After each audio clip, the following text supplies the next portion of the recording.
વડોદરામાં વડાપ્રધાન મોદીના મહાસ્વાગતની તૈયારીઓ। નવલખી મેદાનમાં સૌથી વધુ બસો અને નાગરિકો માટે ફૂડ પેકેટ્સની વ્યવસ્થા કરાઈ।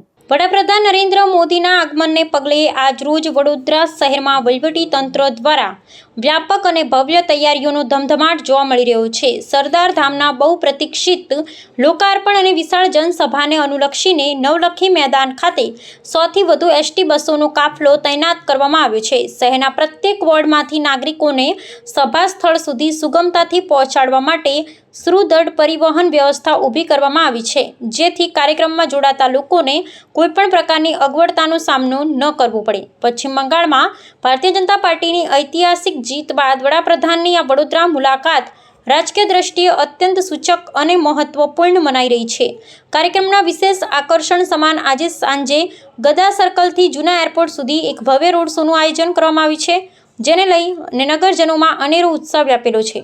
આ સમગ્ર રૂટ પર ચુસ્ત સુરક્ષા કવચ પૂરું પાડવા તેમજ ટ્રાફિકના સુચારુ નિયમન માટે પોલીસ અને વહીવટી તંત્ર દ્વારા સઘન મોનિટરિંગ કરવામાં આવી રહ્યું છે। સરદાર ધામ ખાતે યોજાનારી પ્રચંડ સભામાં ઉમટી પડનારી જનમેદની માટે તંત્ર દ્વારા ભોજન અને પીણાની પણ ઝીણવટભરી વ્યવસ્થા સુનિશ્ચિત કરવામાં આવી છે। બસ મારફતે આવતા નાગરિકો માટે થેપલા, ગાંઠિયા, ફરસાણ અને લીંબુ શરબત સહિતના ફૂડ પેકેટ્સ તૈયાર કરવામાં આવ્યા છે। આ સમગ્ર આયોજનને સફળ બનાવવા મહાનગરપાલિકાના ફૂડ વિભાગ, અર્બન હેલ્થ સેન્ટરના કર્મચારીઓ અને મેકેનિકલ વિભાગના ઉચ્ચ અધિકારીઓ સતત ખડે પગે કામગીરી કરી રહ્યા છે, જે વડાપ્રધાનના ભવ્ય સ્વાગત પ્રત્યેની વહીવટી તંત્રની પ્રતિબદ્ધતા દર્શાવે છે।